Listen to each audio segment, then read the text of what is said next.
Hello, everybody, and welcome to a Slice of Gaming podcast. We got a pretty fun news week today. Not too much, but we've been playing a lot of games, and I'm very excited to get right into the rigmarole. Before anything, let me get into the housekeeping. YouTube, Spotify, Apple Podcasts, all other podcast sites. Like the podcast, any type of support helps.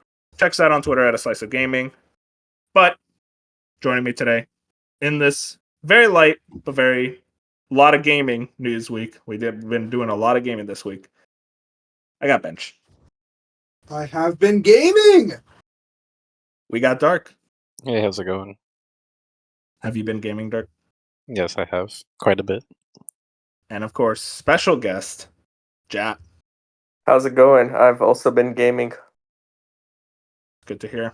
I've also been doing gaming, but I haven't been playing any new releases, so not going to talk much. But a lot of everyone else has been gaming. A lot of new releases. We got a lot of games to talk about, but we still have a news segment to go through. First and foremost, Capcom had their Capcom Next presentation. Did any of us watch it live? I wasn't able to. I just checked out all the tweets afterwards. I'd have seen the announcements afterwards. I just Yeah. know Resident Evil. Resident Evil. So that's the very first thing. Wario64 has this on Twitter. Capcom acknowledges they are making a new Resident Evil. Pretend to be shocked. In other words, the sun's rising up tomorrow morning. Like, Hey, listen, way. that's not as certain as a new Resident Evil, Dark. That's all I'll say. But yeah, this is a quote. Quote: "It was really difficult to figure out what to do after 7, but I found it, and to be honest, it feels substantial. I can't share any details just yet, but I hope you're excited for the day I can." This is the Resident Evil 7 director who said that, and he hasn't really done much after RE7, so this is going to be his first big project after that. I mean, I love Resident Evil 7. Dark, have you played it? that's Code Veronica. That's the only one that's eluded me. I should probably get to that at some point. I thought Okay. the Wait, rumor was Go for it. Go for it. I thought the rumor was that he's been since he finished 7, he's been working on 9. Was That the sounds- rumor? I mean, that just doesn't.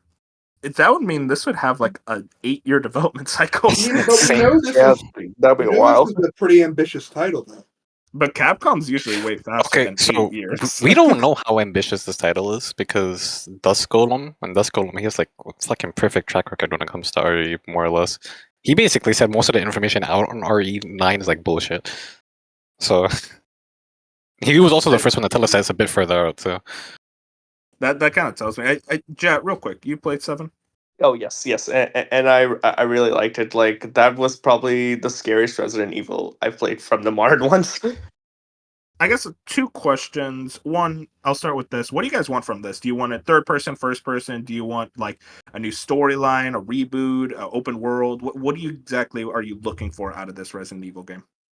So they've been testing it out with the terms of characters and all that. Everybody likes the older characters, and they at the end of 8 straight up just tells you what's gonna happen next.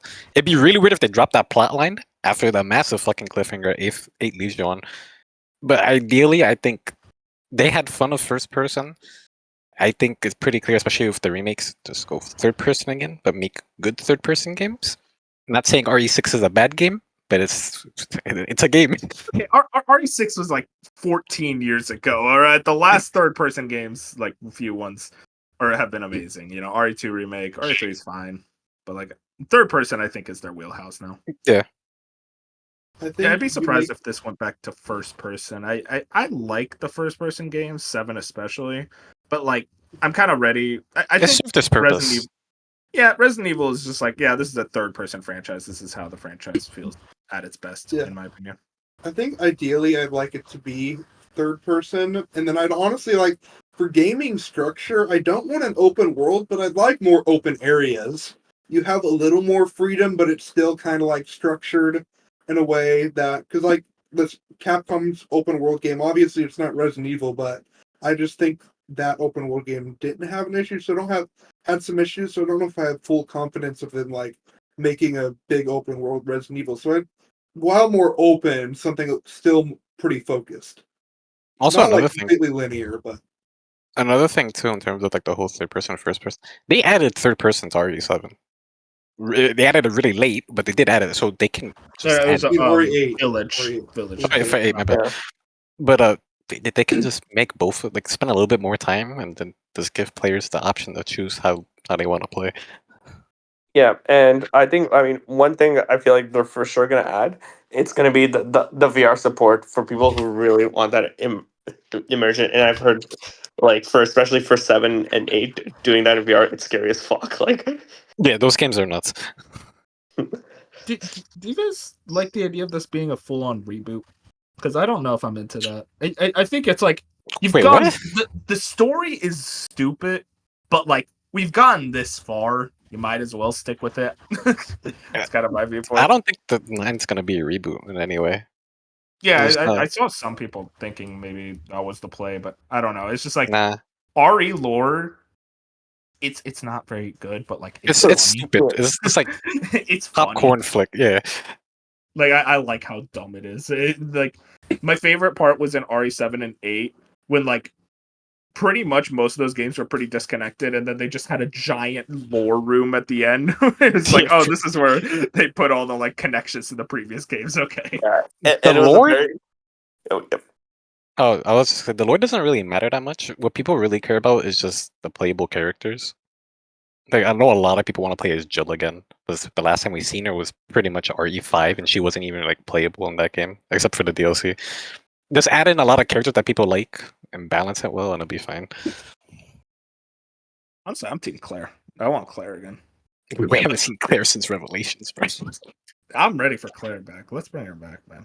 I don't think we're gonna get her back. We know that Chris, if they gotta pick up where the last game left off, Chris has like a big focus. Listen, can I be real? I want to be 100% real. Chris fucking sucks. He is the lamest protagonist by like a country mile. You compare him to Chris is Jill, cool, and then you compare him to like everyone else. You're like, okay, wait a minute. like Jill, Leon, Claire, like all of them are like way cooler than fucking Chris Redfield. Like who's this dork? I did kind of like him He in punches 8, though. boulders. It was pretty funny in RE8 where he was just this brick shit house. It's like, hey, you know what? I respect that. Hey, Jet, I want to ask you, if this RE game it goes open world, what would you prefer? Like open fields, open environments, like kind of like Resident Evil 4, like in an area like that, or would you rather like an open city, kind of like Raccoon City? And even though Raccoon City is gone now, but like a city is similar to it.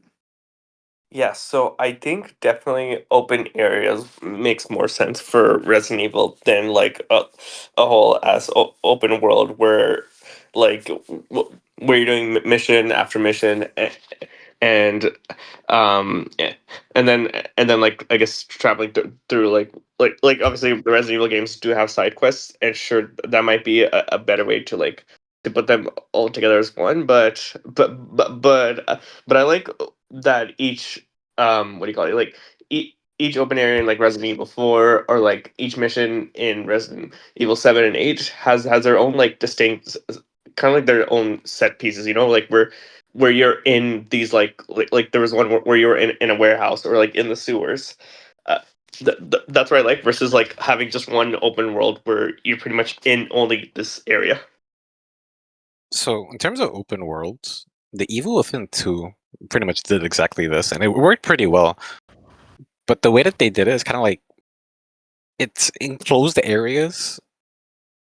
So let's say like when you first start the game, you're gonna have access to like a small town, and then once you beat that, the town portion stays unlocked, but then you unlock another small portion. You unlock it in portions like that. They don't throw the whole thing at you all at once. But by the end of it, you have this entire massive fucking map to go to where the fuck you feel like. And it worked in that game, so it's definitely possible. Yeah, I think open zone, kind of like what Jad is saying, is more what I'm assuming we're gonna get out of this Resident Evil game. A full open world, I just can't really imagine how that would fully work in the RE setting. And like you said, Evil Within 2 kind of did something like that, so maybe, you know, I don't want to say Mikami won't come back, but like try to look at Evil Within 2, see what that did. It's like, okay, maybe we can try to figure With this out. title though, this would, because one thing that has been missing that I really did enjoy from some of the older titles is co-op. If you're gonna have like larger maps, it would work a lot better if you were able to play online co-op with people. Online co-op Resident Evil is some of the funniest shit. It's some of the best co-op experiences I've ever had in gaming. especially in RE5. That shit is hilarious. Yeah, I think I 100% think this should be co-op. I think co-op Resident Evil. If you want to like try to do something new for this next one, because you've been kind of, I think I've been kind of reaching a point of like Resident Evil fatigue. Like I still enjoy the game, so it's like okay, I'm getting another one and another one. The idea of this one being co-op, I 100% see myself like me and my friend buying a copy and we just fuck around in the open world or the open zones through the campaign. Because getting something like RE5 again just sounds like a blast. My second question for everyone now: when is this game? Because I think we talked about this before. I can't. I don't think it's 2025. I think this is actually going to skip No, that. year and go to 2025 is probably 2026. Code Veronica remake. Yeah, I think this is It's 2026. 2026, like early, like February and March. Yeah, man, probably January, February, if I would guess. They kind of like that time space. All right. Well, I'm excited. I want to see more Resident Evil. I am a big fan of that franchise, even if I started to get a little fatigued by 4 remake. Moving into the other thing that was at the Capcom Next was Dead Rising Deluxe Remastered. We got a release date, September 18th. Dear God, why is that the release date? Okami Games has a few details here. RE engine, more than just a remaster. Unique gameplay of the original remains intact. Modernized graphics, autosaves, revamped controls, UI, and more quality of life features. I saw the gameplay. This looks substantially better than the original game. I am very into this. I liked the original game, but I was like, felt like it aged. So looking at this, seeing that it's more of a remake, gets me more excited for it. Only problem, that release date, September 18th. Yeah, it's a little busy. That month is ridiculous right now. Yeah, they put out a video mini doc where they were like explaining everything, and the developer straight up said, "Yeah, this is more like a remake." I'm like, why didn't you fucking announce this anywhere else in the past few months when they had this game cooking? I never Man, played the series. I really want to get into it. This looks like a good they're fun. spot. They're fun. The problem is that like each game is just worse than the last. So it's like it's one of those franchises where it's like So downhill from here. yeah, pretty much. Two is people like two. People like two well enough. It's just that one is that one that everyone's like, oh yeah, Dead Rising 1. But yeah, I'm excited. Hey, Jet, are you into it? Dead Rising.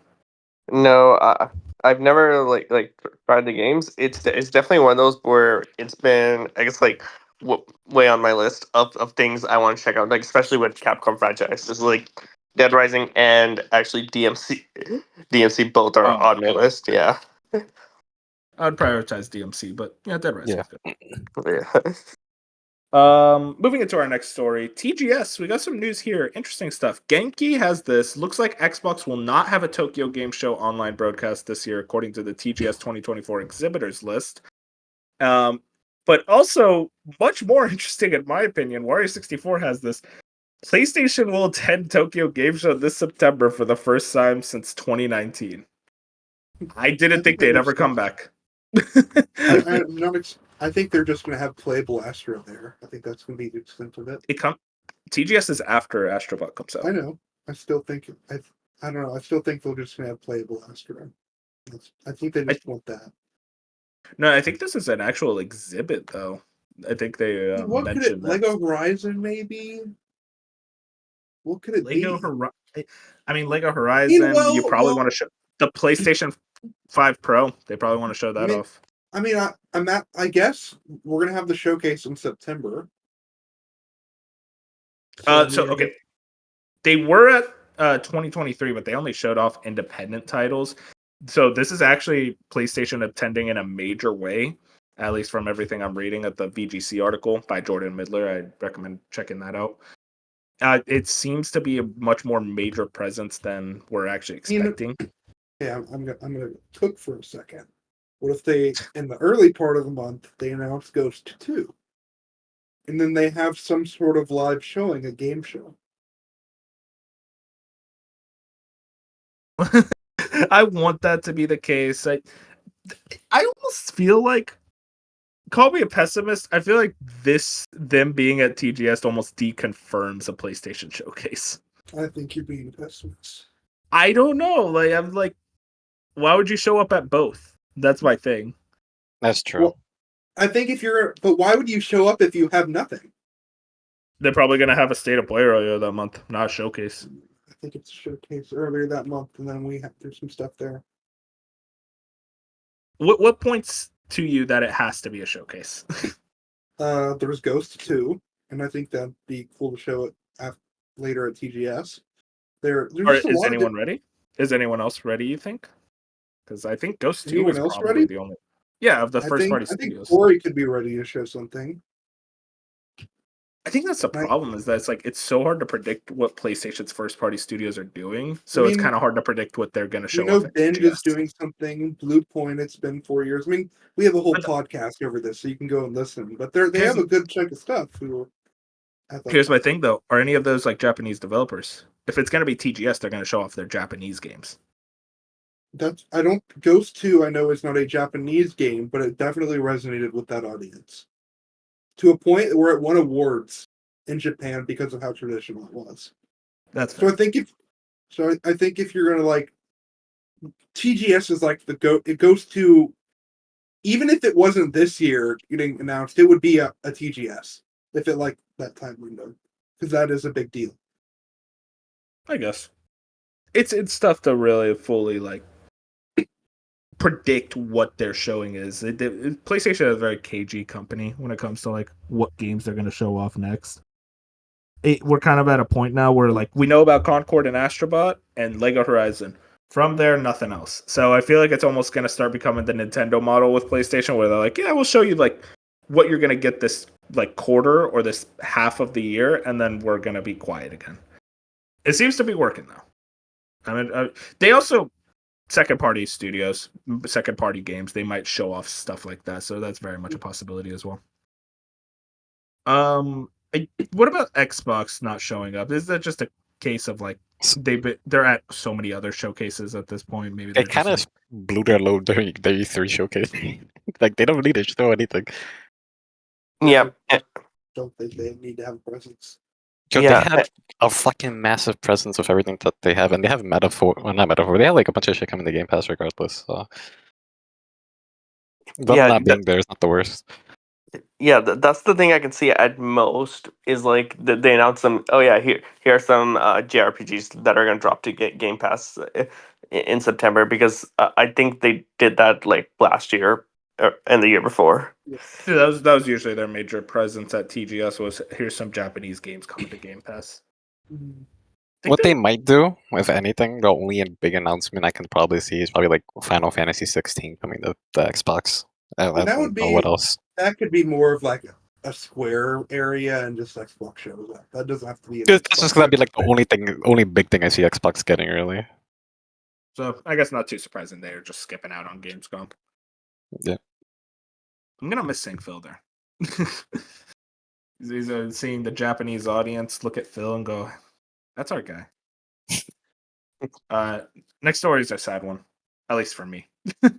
Grand Theft Auto 5's planned story DLC was canceled because GTA Online was making so much money, its cinematics editor claims, and VGC had a whole article on it. No, it's just never good enough for life. Is just unfair for us, chat. Well, yeah. This was something we kind of knew already, by the way. Like, we knew there was DLC that was planned and it got cut. We didn't know the exact details why, but we could very much assume. And now we know the exact details. I have a question for you as a Rockstar connoisseur. For GTA 6, and it's pretty much all but confirmed online content, would you prefer it be you get the base game and you get the online content and it's like an add-on like GTA Online is? Or would you prefer GTA 6 comes out, it's a solely single-player campaign, and then a free $20, $30 game separately that launches alongside or in that window on like the same engine and map and stuff is just GTA Online, and they make it stand on its own? That sounds like a bad idea. Because I don't think you want it to be a GTA Online's always you say it's a separate launcher for GTA Online, like the first option. No, the first option would be that just like GTA 5 is GTA 6 has an online mode. Like they just repeat the same thing they did before. Well, yeah, I'd rather that. They've always baked in the online mode, and like I just think that's overall better because In a way, it kind of forces the nerds to play a little bit of the campaign. That's kind of why I like it. But I don't know. I don't care about online. That's the thing. Like, I'm just not an online guy. I'd rather just play the campaign. Yeah.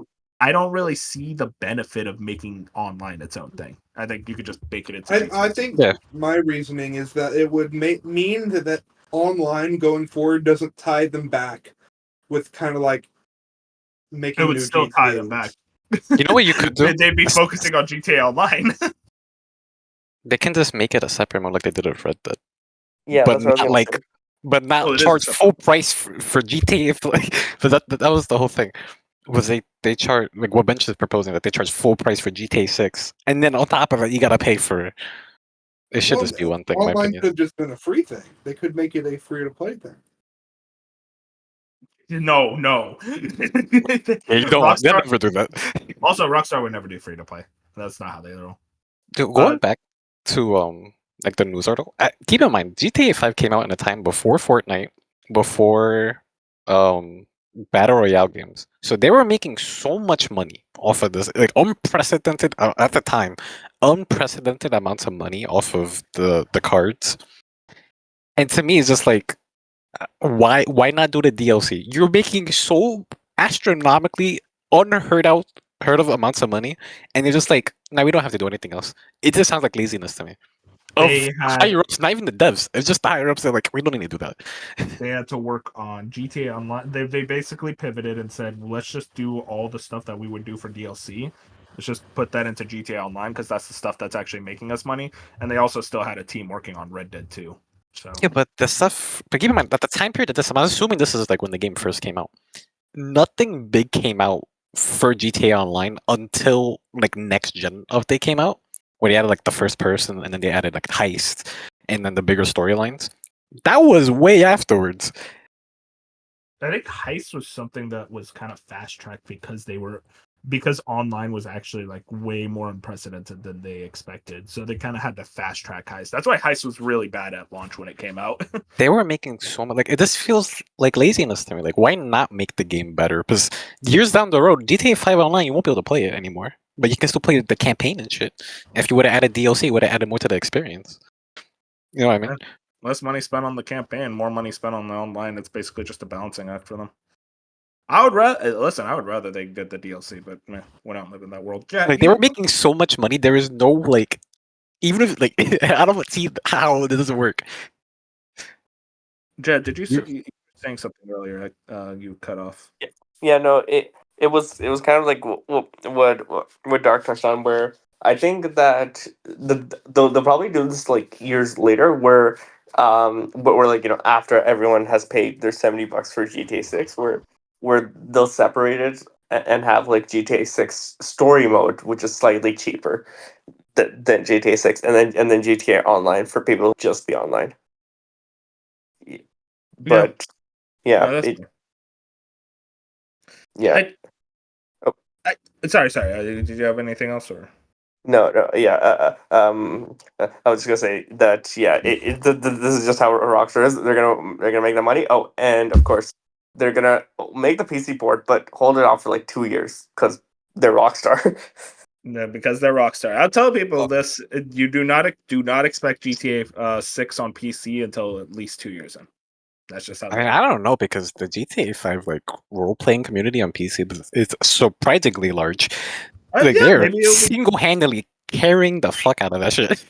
Maybe they'll be quicker, and it's a year and a half instead. Dark, it doesn't matter. You have to understand this is Rockstar.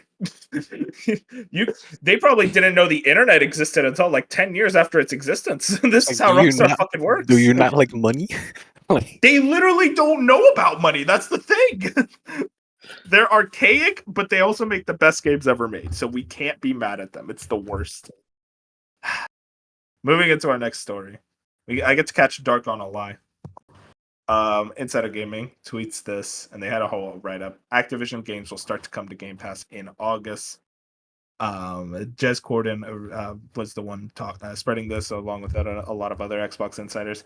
Again, though, Dark was telling me I'd be getting Activision Blizzard games this month, or no, not even this month, in June. And before he said it was going to be in May. He said April then. March. Wait a minute. Where are you February. getting this shit from? You kept moving the goalposts. You was like, oh, they're gonna release them I anytime. said they're now. gonna do a big drop. I didn't give a fucking date though. Yeah. You kept telling me they would do a big drop. Not almost a full year after the acquisition. Ooh, bro was trying to put me up on this shit. I caught you on a You lie. deserve it. You and Moon, both of you lied. People died. And by It'd be people like that dying, sometimes. and by dying, I meant I canceled my Game Pass subscription because I didn't get Black Ops 2 in time. So I don't know. I'm just reaching a point of like frustration with you, Dirk. Always lying to me about Xbox. Telling me That's this is the year. insane. I still do think this is the year, to be honest. You think this is the year? That we get all the Call of Duties and shit on Game Pass, yeah. This is the year. You're giving to yourself so much wiggle room. They're Yeah, gonna but do it in we've seen Dec- it's taken 10 fucking years for them to do it for whatever fucking reason. No, They're gonna do it hang in on to this. December, and you're gonna take the credit.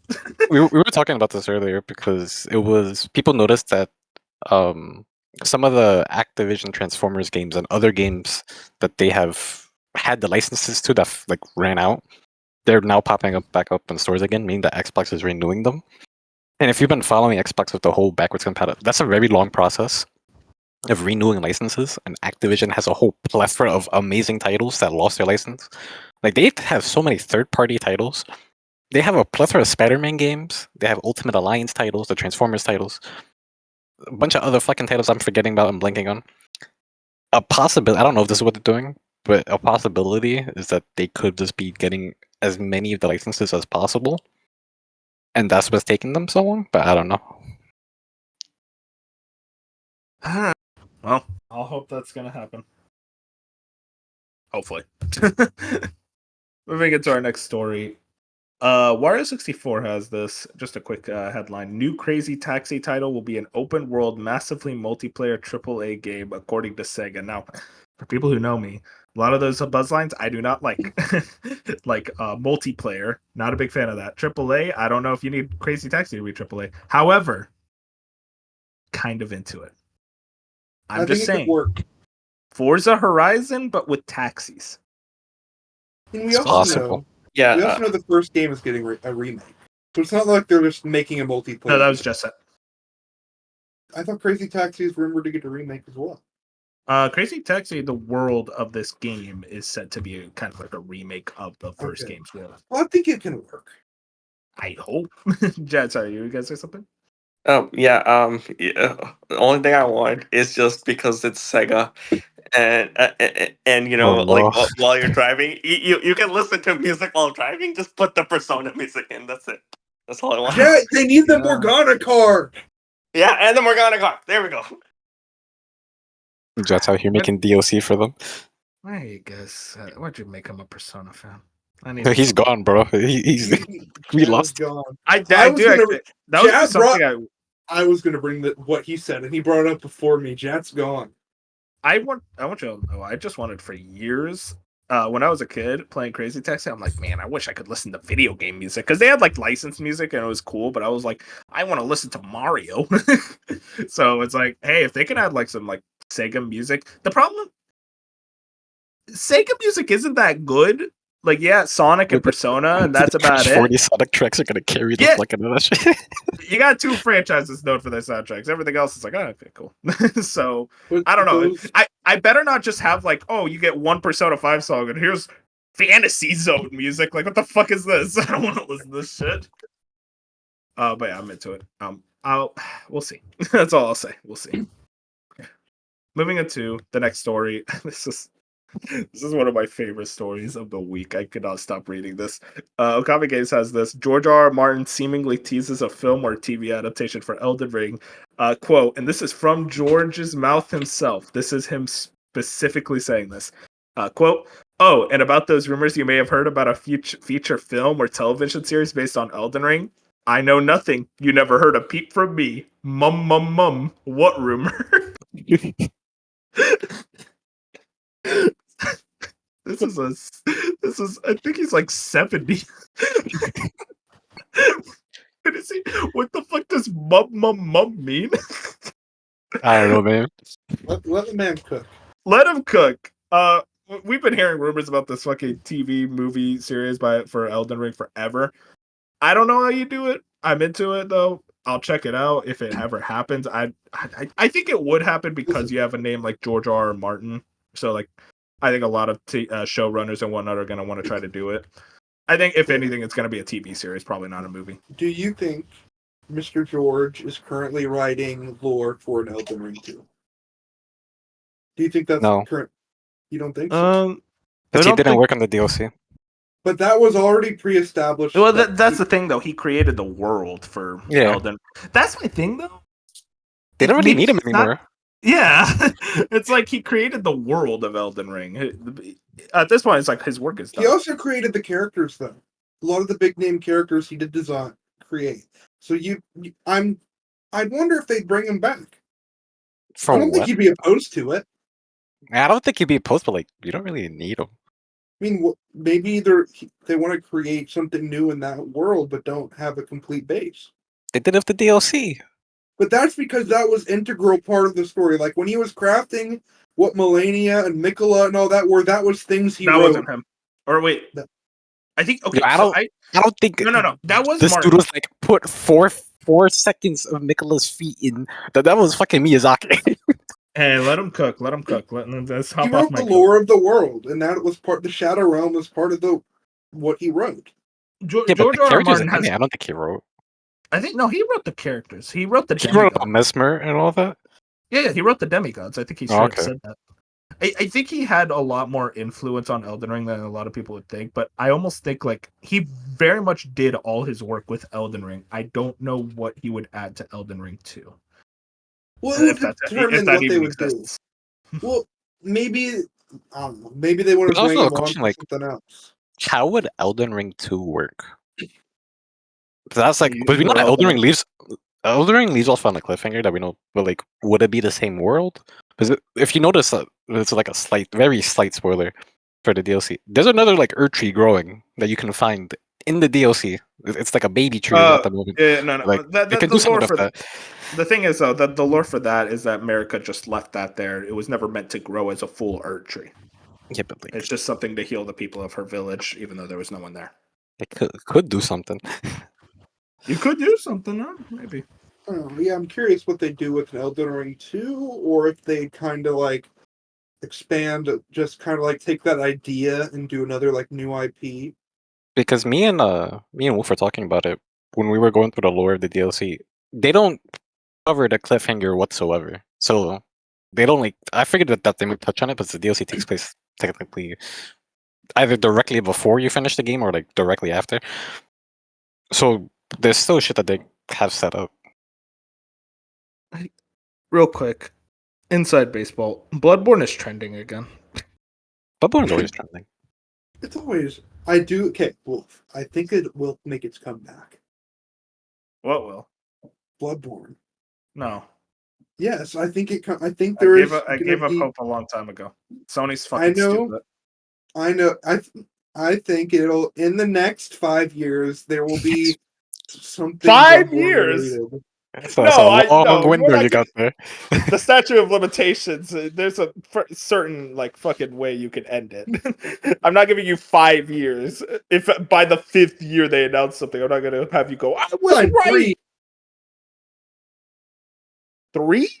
That's still too much time. Say in the next year I'll get a new Bloodborne thing. 18 months. Look, we both know that's not happening in the next year, buddy. Yeah, no, I know. Here's the thing. I genuinely just don't. I just think Sony's stupid. That's all I think. I think maybe with the new it has to do something with Sony. That there's it literally is on that they haven't done it. We know it's something to do with Sony. My only They've been doing all these PC ports, and Bloodborne's like one of the only few that hasn't made it. The only thing that goes in my head is they don't think they would get as much money out of it as they think they would, but that's actually kind of stupid because Bloodborne sold 7.5 million on PS4. Not only that, like you have a semi-exclusive Souls game to yourself that and FromSoft there's no they have 100% heard the price for this game. Like, do you not want money? And FromSoft is 10 times bigger today than they were in 2015. So, exactly.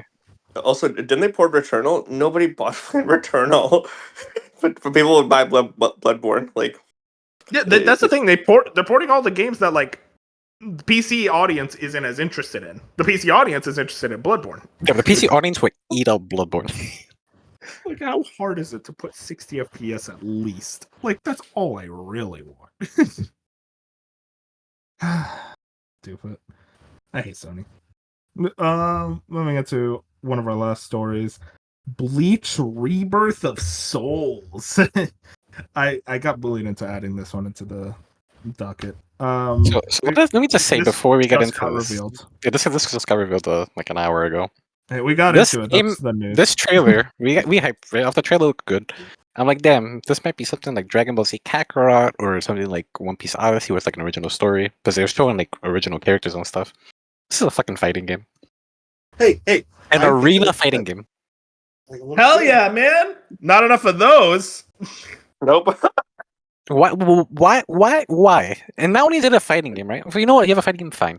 This is a fighting game of the first year of Bleach, meaning that your characters are severely limited. If this was a fighting game like DBZ Fighters, where you had the entire Bleach roster, that would have been a bit different. Well, they haven't showed everything yet. They could still be having this stuff beyond that. We haven't seen it yet. I don't know, man. It doesn't even have a release window.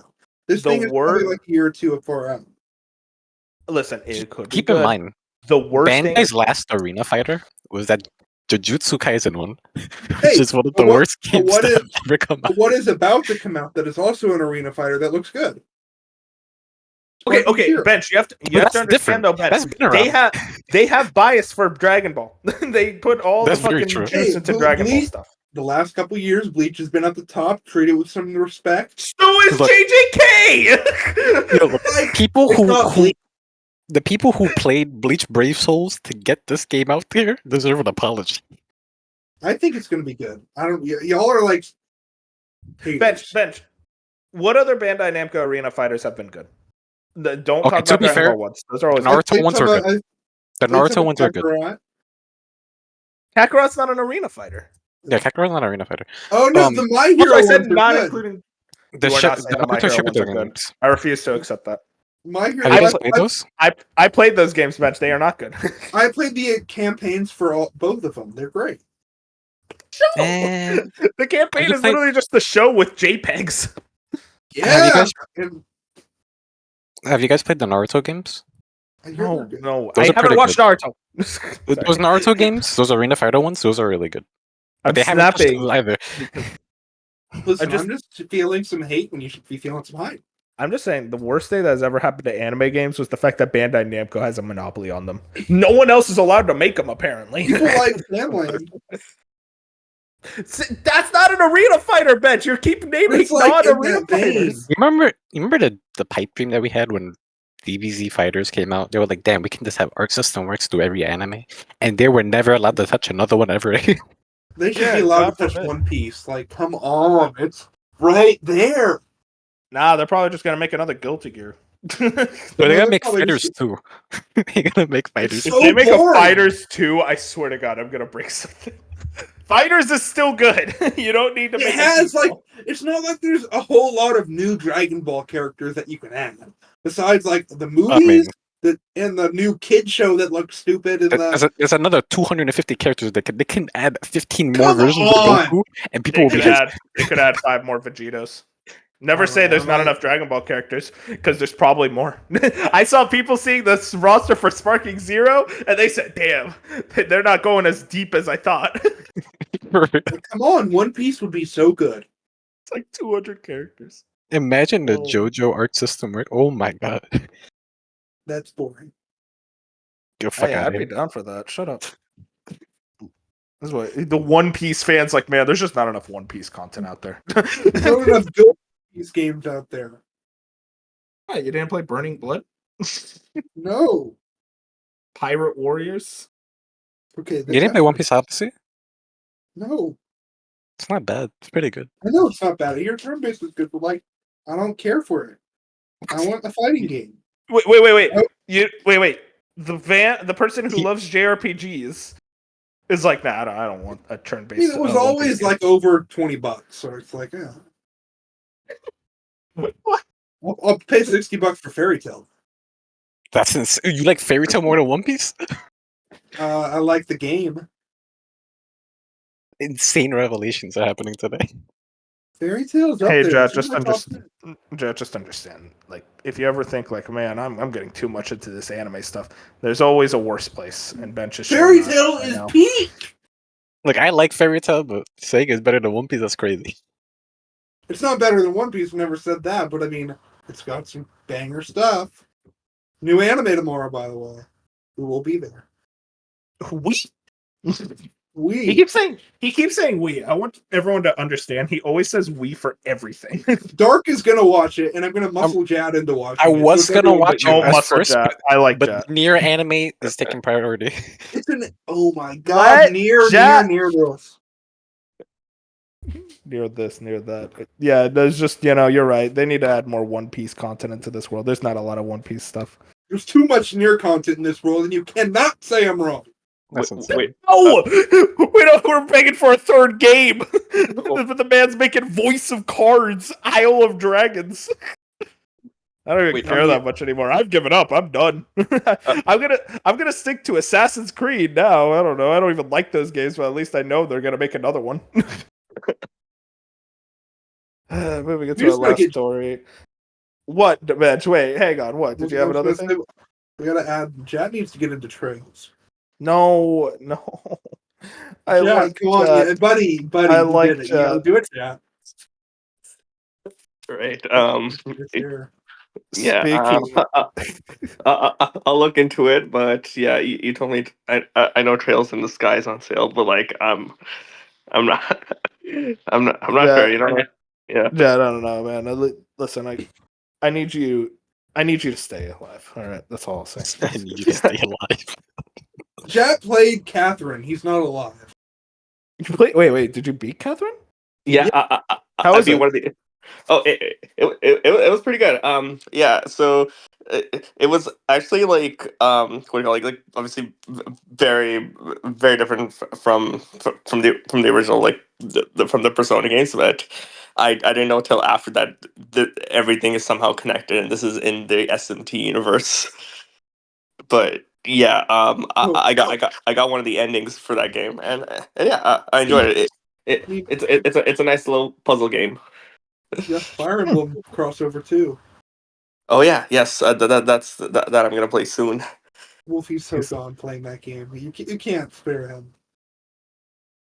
I still like it more than you. At least Speaking of I hope you're trails, playing the Wii U version though, right? the fucking Oh, Wii God. U version. Speaking of trails, this is our last story. I'm gonna need you guys to help me out here.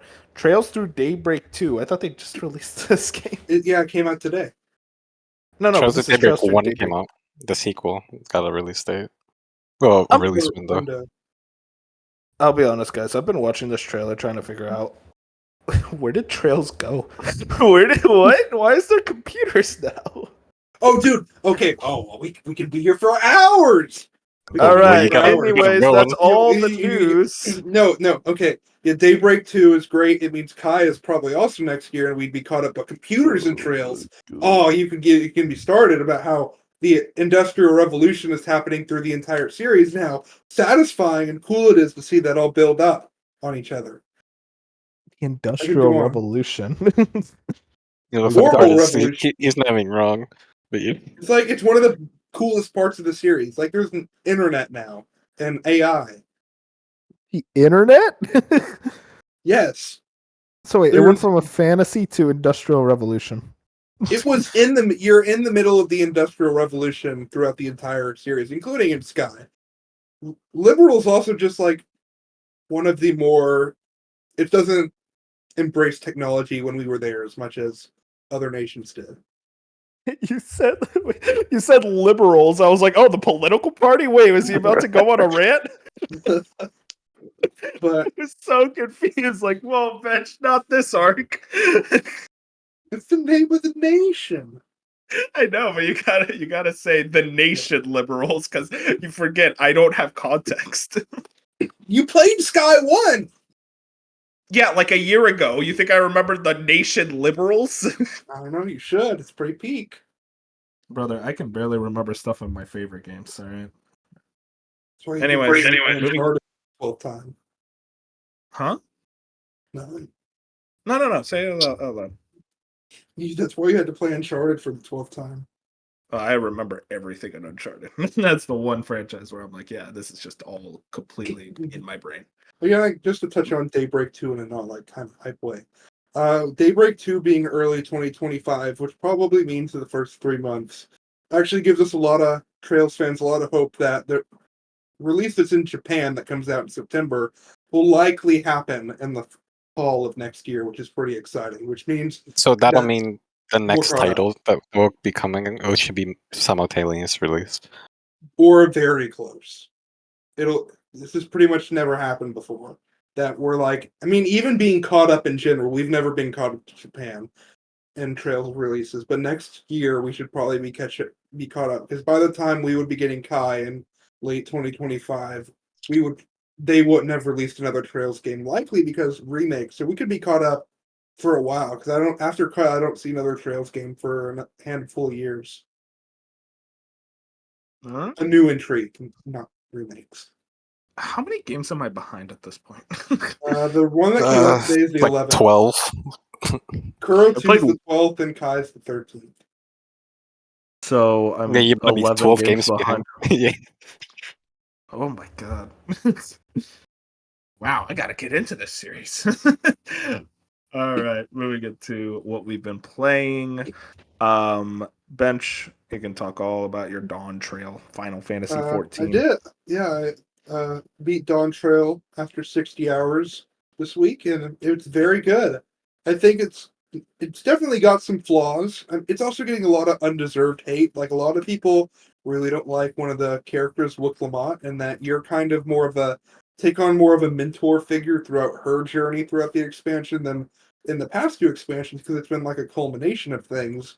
You were kind of like the guy and like the central plot figure, and you aren't fully that here. And it makes sense because it has been a pretty like I mean the last two expansions have been pretty like high level and the story did end. So going and expecting this, I was expecting this to be a little more low stakes, a little more kind of like chill and adventurous and kind of like build on some stuff, and they definitely started to build on some stuff. And while the stakes did ramp up a little bit in the end, I mean, I think it was still like a really solid entry. And like just the new graphical update came out, and that is just stunning. And there's more dynamic cutscenes in game, and then also just the new zones in the game are easily the best zones. And gameplay wise, this is the best 14's ever been. Like the dungeons and trials throughout the main campaign are easily the best dungeons and trials mechanically that we've ever had. Yeah, I saw a lot of people like kind of split on this expansion. A lot of people happy. I saw basically the feeling of like post Endgame for the MCU, where a lot of people are like, like after Endwalker, it's that feeling of like, oh, there's more afterwards. You can't really like have an ending for FF14. Yeah, and I think people like you want like after you have like the universe ending stakes, you're like, okay, let's tone it down. And then half of those people that say they're like, well, actually, let's like tone it back up again because this is boring. And I think those people are wrong and honestly just need. I like okay. After being like, there are some opinions I think are like kind of like I understand, but I think a lot of the hate that this expansion is getting is unjustified and kind of weird because a lot of people are saying this is worse than a Realm Reborn and Stormblood, and I think that is just factually not true because while those expansions with Stormblood and the Realm Reborn I think are good, this is nowhere near as bad as those. Like I think this is like I pretty much put together a ranking of like the 6 FF14 things. First would be Shadowbringers, second would be Endwalker, third would be Dawn Trail, fourth Heavensward, fifth Stormblood, sixth A Realm Reborn. So it kind of sits in the middle, but overall, like I wouldn't have put 60 hours into it under a week if I wasn't really enjoying myself. You're not too deep to Final Fantasy. That's the problem. I mean, yeah, this is like FF9 references through the roof, especially towards the end. So it's like, this was my thing. All right. Well, I'm happy for you. What is the release cadence of these expansions? like every 2.5. It was 2 years at one point, and then after Endwalker, they kind of said like 2.5 years because Endwalker was in December of 2021, and then we get new story content and raids and stuff every like 4.5 months.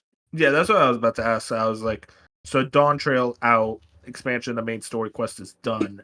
Is it just done now, and like you're just getting like new quests every now and then for the next Uh, few months until the next one? 14 operates on like a patch cycle, so every 4 months you'll have like the 7.1 quest, and it'll go up to 7.55, and each of those points offer like 8 to 10 new main story quests that'll take like 6 to 8 hours to beat. That it still like continue the story, wrap up some loose threads, and then also set up for the future. Because there is some setup here that's pretty interesting, and a lot of my favorite parts of FF14 are starting to get expanded on in what seems to be a new arc. So it's very exciting. And I do think this expansion is not perfect by any means. I think they try and shove a lot of stuff in the back half that's kind of like, this is some very cool stuff and very interesting concepts I haven't seen in like any game ever. And some of my favorite stuff in 14, but I don't think it was given proper time to breathe a little bit.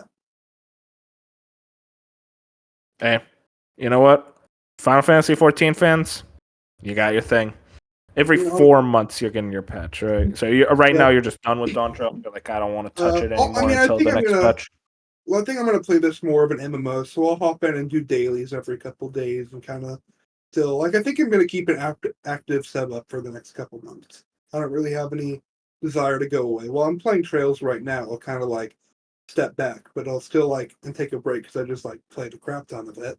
But I do think I'm gonna like be pretty locked in, playing pretty often. Oh yeah, glad you And got your on Dawn top Trail. of yeah, and apparently some Yoshi P, the director, said that producer said that it has its most concurrent players since its original launch in 2013, I think it was. So that's pretty big. Shows that like yeah, Yeah. they invested all of this time and resources into it, making it look like a better game for a reason. They're pretty committed to its future. How were the server queue times? Were they actually manageable? There was like one time where it was a little bad, but other than that, it wasn't an issue. Because I remember that being a big issue during Endwalker. Yeah. All right, that's awesome. Moving into Jet, completely different tonal piece. Luigi's Mansion 2 HD. How you feeling Let's about go. This is the one Luigi's Mansion I haven't played, so I'm interested to hear your thoughts on it. Yeah, so I actually had the copy for 3DS, but never got past the first match in that one. And so I played some of Luigi's Mansion 3, so already familiar-ish with the series. But playing this one, it's actually pretty fun. And I know a lot of people aren't like, I guess, a fan of the structure where you're basically going to a bunch of different mansions and there's like missions you have to do for each one. But personally, I don't mind the structure, except when you die. Like this happened a few times. I was telling this to Dark, where if you're like 10-15 minutes into a mission and you lose your health, you have to do everything from the beginning. There's no checkpoints, and it gets really infuriating when that happens. But yeah, when you like beat the bosses, when you save those annoying fucking toads, dude, these toads yap a lot. They really need to shut the fuck up. Like in the Oh, game, yeah, in every Mario game, they need to shut the fuck up. They get annoying those yeah, assholes. yeah. Like there's a mission where you're literally like like you're literally trying to like suck the ghost and save, but the toad's just running around screaming like, oh my god. Hey But man, they gotta add difficulty in some way. You know, the yeah, toads are there frustrating. yeah, Do that's you true. think have you played 3? I played through I think about half of it. I haven't played through all of I it, but would okay. First, I'd recommend going back because it's fantastic. And visually, how do you think this compares to 3?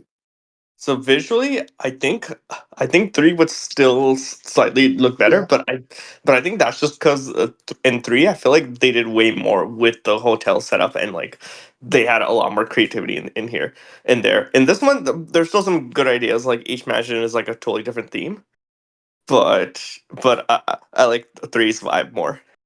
Does it have that feeling of a 3DS game basically being upscaled in the way that you're going from like the different mansions as kind of like levels instead of like a full scale like Luigi's Mansion game? It does a little bit, but it doesn't feel bad at all. Like it still feels fine, like perfectly playable. Uh, Normally, even I played it on a handheld, but like it's it's still I'm sure it's still look good on a TV as like a home console game, but one thing I heard that that people didn't like about this is that like this is more of a downscale thing they did from one where in the GameCube version they had like these reflections and like these really cool effects that they just removed in 2 and 3. And so Yeah, yeah. that was always annoying. I always stuck with like one as my favorite. I love that game, but like just because I'm a GameCube kid, I like the whole vibe of that game more. I hope they do eventually like get that game on Switch too. Just to have the whole trilogy on Switch would be interesting. But Yeah. I'm very curious to see how this game does like on the financial side, especially considering how well Yeah. 3 did. Exactly, and I mean, but yeah, like I think the thing that a lot of people have problems with, but also there's only people on the internet who follow Nintendo games, is that it doesn't make sense that that $40 game is now $60. Yeah, that's ridiculous. Has it felt that $60 worth, or is it like, nah, this is not worth 60? Um, I think it should be like a priced a bit better, but compared to like what you get in a lot of other games Nintendo has, even Luigi's Mansion 3. I feel you get you, you get more value for your money. Okay, I'm interested. I'm hoping to get that on Black Friday or something. That seems like a Black Friday Yeah. pickup. Yeah, but yeah, yeah. So after this, because I'm like at the final mission, so I'm really close to the end. I'm gonna jump into more Paper Mario, and I played a Yeah, bit of talk about that. You have yeah. any thoughts on Paper Mario? Yeah, so I'm still very, very early on. Like I just did, I think the first, like I'm not even done the prologue. I'm like just around. I think like just going in the sewers, and honestly, the first thing that amazed me is the art style. I really like how this game looks. It is Yeah, so they pretty. really nailed it. Especially like going back to it, it looks beautiful. Yeah, and the turn-based combat. I mean, with that timing, when it hits, it feels so satisfying. I really like how it feels. And having played Mario RPG as like my first, I guess, turn-based Mario game, and now I'm doing Paper Mario, and I'm eventually gonna do the Mario Luigi like games. Uh, I feel excited to be into this genre of Mario games. I'm excited. Hey, I'm excited for you. I'm interested to see the fact that we're getting 3 whole Mario RPGs in the span of a year is pretty fascinating to me. So Oh, yeah. seems like they really want to stick with the Mario RPG format as their big thing going forward. Dart, You. Shadow of the Erdtree. Finish that up. I'm Oh excited yeah, I about it. finished it. I really enjoyed it.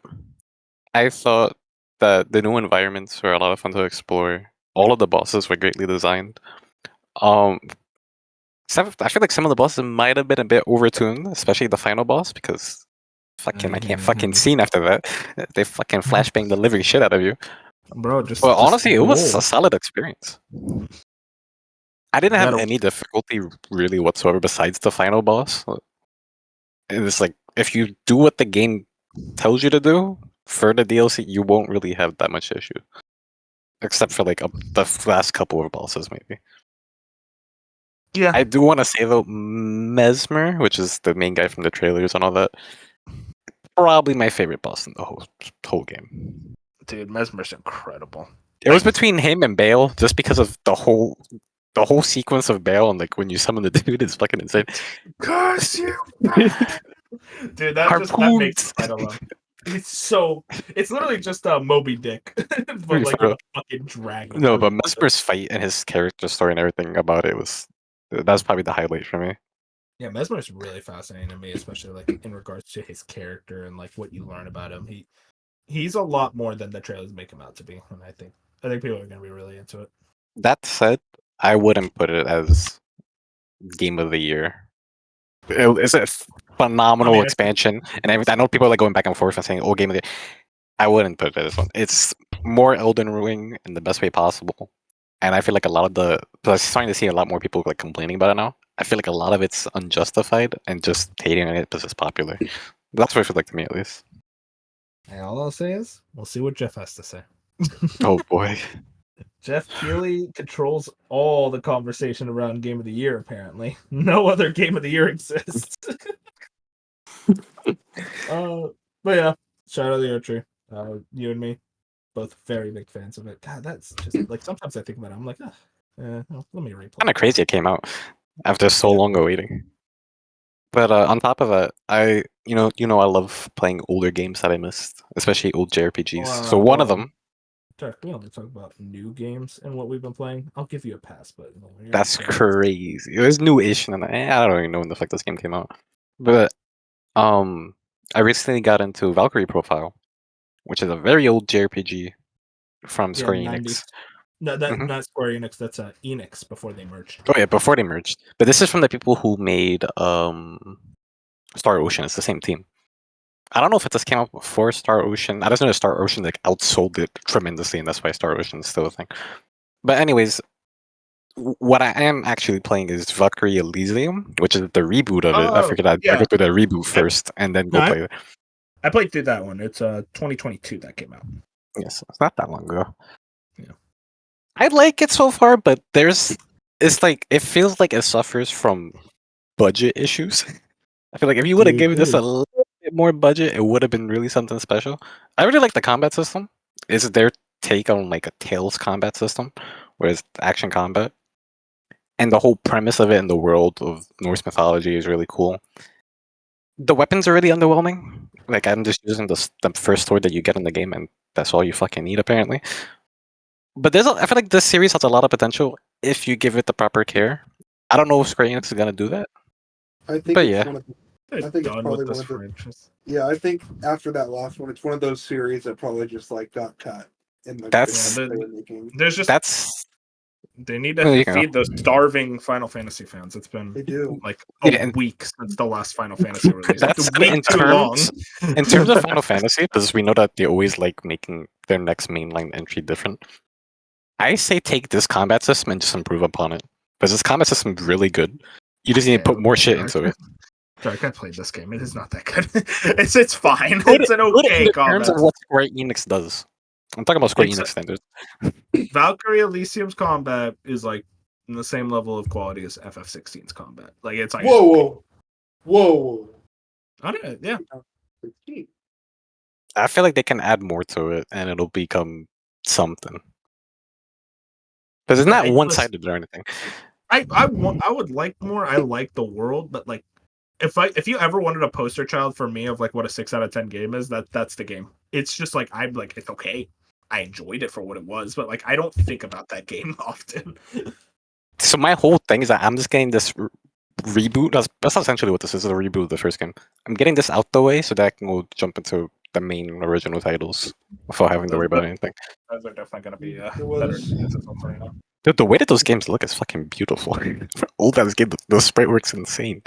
Oh yeah, the PS1 they were really cooking with sprite based things. Enix was in another element that back then. Back when they were on top of their shit. But yeah, that's pretty much it. There's a Yeah, new Unix game is- that released today. Today? Yes. Oh my god. I gotta talk about Trails Through Daybreak. I won't touch on it long. I'm only like 4 hours in, and I finished the prologue, and I'm like very early in chapter 1. But overall, it's left a very good impression. Like it almost like hit me in the face that this was a start of a new arc because of all like pretty much an entire new cast of main and supporting characters, an entire like new revamped combat system, new graphics, new location and setting and terms and like groups of people and organizations. Like everything is new, and it's very refreshing. I loved Cold Steel, the arc, and honestly thought it was like very good. But it is refreshing because that was like 5 games of that setting and characters. So like Van already as a protagonist is very refreshing, and I think the gameplay is probably the best that Trails has ever been. I think with the mix of action combat and the turn-based is just extremely good. And like so many just satisfying elements and stuff that I'm really enjoying. And I've only like had 2 party members so far. And then graphically it's just like easily the best it's ever looked. Like it just pops on the screen, and also it's like everything feels more cinematic. So far I've just got no complaints. Good to hear. You know, not enough trails in the world. We need more. Moving into very last thing, our topic is our most anticipated games for the rest of the year. I'm gonna grab the Game Informer list. I think we should just go around each of us 3 games. Three Of our games. yeah, just 3 games, and then at the end we can just like get any stragglers left. Jet, I'm gonna ask you, Sure. just outright your most anticipated game for the second half of the year. What's the one? I don't want to put you on the spot, but I want to hear what you think. Metaphor. No question about it. Why did You stole my answer. All right. I thought I was gonna get something interesting from you. Should I Okay, pick a different one? no, go for it. It's fine. Yeah. Wait. So yeah. Do you want like are we gonna be talking about our game and then, or do Yeah, we go just for want it. to? You can talk. Yeah. Go ahead and talk Oh, about it. Yeah. What yes. are you excited about? How excited are you? How are you feeling? So I'm pretty excited about it, even though I've been like, I know there's been a lot of trailers and content out there about it with gameplay and, and stuff about story, but I'm trying to avoid it. Like I've seen a couple trailers and screenshots, but yeah, I'm just excited because it's Studio Zero, the people who made Catherine, and there's also like Persona developers in there, and yeah, I'm just basically it's Persona but set in the medieval times, and that to me already sounds like a really cool idea. Yeah, it immediately Yeah. gets me interested just by the premise of like a Persona game, more fantasy based. You know, elves, magic. I love fantasy, so just the immediate like that's such a selling point in it of itself. Yeah, I'm right there with you. I'm very excited for this game. It would probably in my like top 3.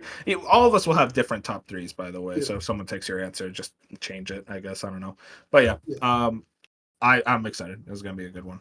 It's hard to like. I keep seeing people say, "Oh, well, you don't know if it's gonna be good."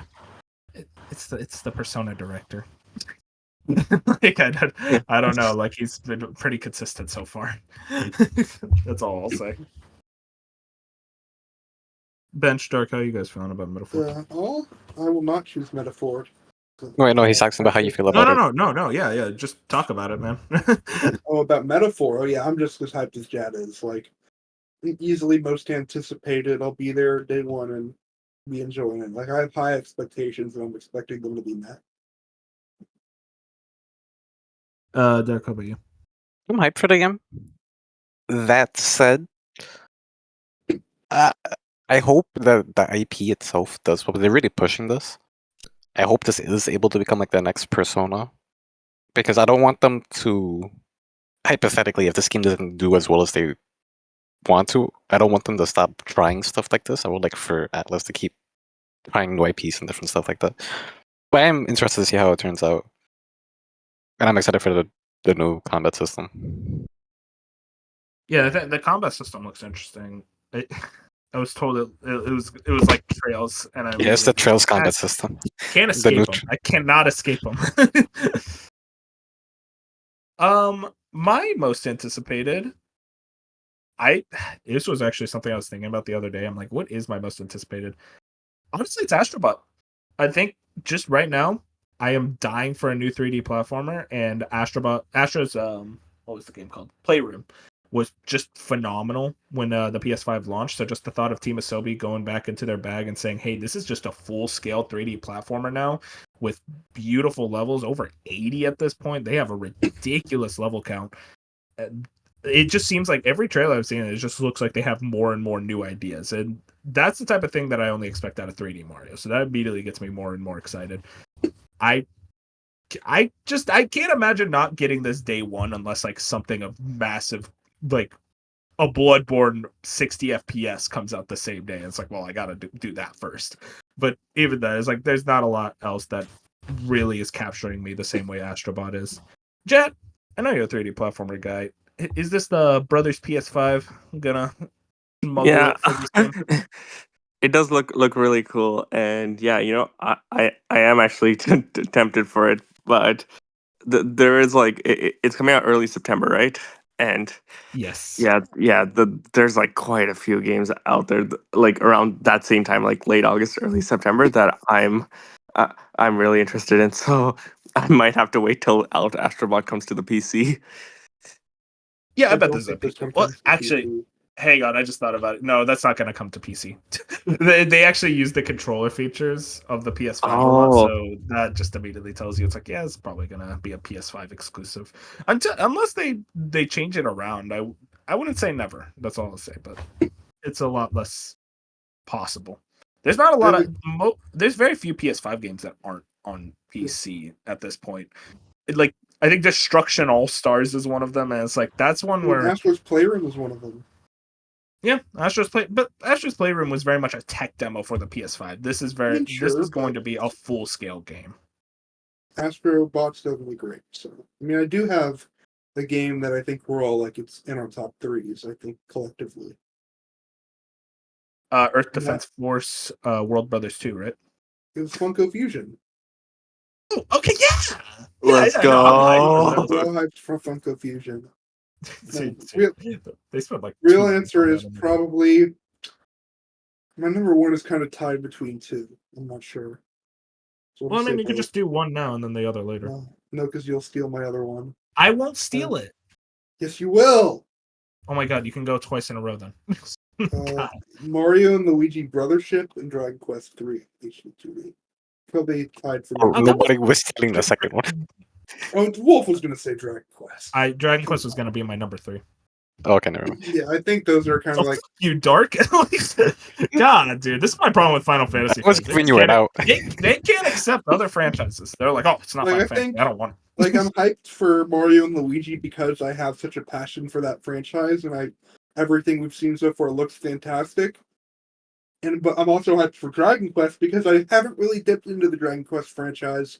And I mean, it is like turn-based, so I'm excited to see like where those roots came from. And it has a job system, and I really like job systems. So it's the music will be great, and the HD2D is great. So it's like those are kind of equal for different reasons. Listen, Bench, I'm going to tell you this right now, though, with Dragon Quest 3. Don't go into it expecting like this I know. 10 out of 10 story specifically. It's like a hero's Everything journey. everything else is a 10 out of 10. And like I think the story's fun, but it's not like why you play Dragon Quest games. Yeah. Okay, I just wanted to make sure you understand. I don't know if you knew that. But no, I mean Mario and Luigi looks awesome. I historically have not played that much of the Mario and Luigi franchise, so this is the one I'm hoping. Yes, I'll fix it. But like everything I've seen of this one, just like graphically, like it's such a major step up from the 3DS games. It seems like they really want this franchise to come back in a big way, and I'm very excited to see what they. I'm excited to see what they can do with it, especially considering how good Paper Mario was. If one of the 3 Mario RPGs series that I've recently gotten, like, come back to they were off to go away, but one, I'd choose Mario and Luigi instead.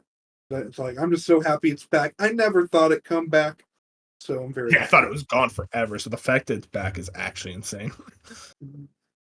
Jet, how are you feeling about Mario and Luigi? You excited? Oh yeah. And the art style it's very intriguing, and I have a goal where I want to do Superstar Saga before this one's out at some point this year. Good. It's on NSO. There you go. Too, Wolf. I'll play it. I will. Dragon Quest is one I'm also extremely excited for because I did just play Dragon Quest 3 this year, but like HD2D immediately will get me like, yeah, I'll double dip. I don't care. And I think they're going to add a lot of stuff. They mentioned this being a much more substantial remake than we first thought. Everything about it looks incredible. Can't wait. It's going to be a banger. Can't wait for people to understand like why Dragon Quest 3 is so good. Derek, what's your most anticipated? It has to probably be Warhammer Space Marine 2. I played the first one earlier this year. That game's a hidden gem. That's like the definition of a hidden gem. It's very much like Gears of War 1 levels of grittiness and just pure chaos. It's just a power fantasy through and through. If you thought Gears of War was crazy of how jacked the characters are, this Space Marine takes that, cranks it up to like a fucking 100. It hits a very certain like niche that not a lot of games hit, and it's very gory, and the gunplay and everything felt really great in it. So everything that they've been showing for the sequel got me really hyped. It's not that far out. Yeah, it looks awesome. I'm super into it. It's definitely a rough one though, because it comes out on the 9th of September, and it's like I'm gonna already be playing Astrobot. Like, there's a lot of other games coming out around that time that I'm really excited for. Jet, what's your second most anticipated game? Oh, so for me, it's the second one. I'm I'm tied between two for this, but let's go with Ace Attorney Investigations 2. That's my Or fucking second. guy. That's Yeah, my guy. let's fucking go. Yes. So yeah, that was probably my biggest surprise at the Nintendo Direct. The fact that they are just straight up localizing this game after how many years, and yeah, being very nostalgic with the Ace Attorney series, playing through all six of them, waiting for the seventh. But Great Ace Attorney, I've been working through a little bit. So yeah, Ace Attorney Investigations with Miles Edgeworth, a character that like because the games aren't like, if you haven't played them, they're not just about necessarily like you go through each case, you solve a murder. No, no, no, no. They get you attached with the characters, and especially like the third and fourth case in the first game, you see why. Oh my god, dude! The fifth case in the first game that they added for the DS version. Holy Oh, shit! It's oh, yeah. so good. The writing is like on another level with Ace Attorney games. It is so much more like weaving and fascinating narratives that they're able to pull off with those games. This is a series that I really need to get into, and probably should have sooner, because it's kind of like it gets more daunting as time goes on because they just keep localizing everything.